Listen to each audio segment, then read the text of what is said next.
culmination of all of this together, everything that we've talked about from beginning to today, wrapping it up in our will, being united with God's will, where we present our members, our mind, our heart, our imagination, all the things that we've talked about in this series, coming together to desire to want to be united and to follow God's will and God's desires and God's plan for our life.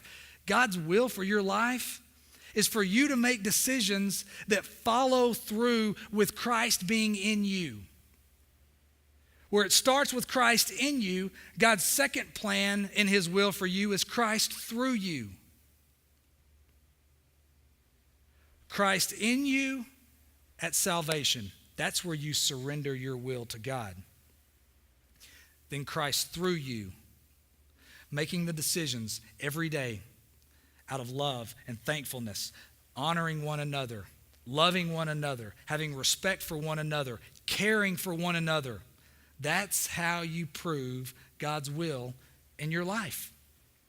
Since the day we heard of it, we've not ceased to pray for you and to ask that you may be filled with the knowledge of his will in all spiritual wisdom and understanding, so that you will walk in a manner worthy of the Lord, to please him in all respects, bearing fruit in every good work and increasing in the knowledge of God.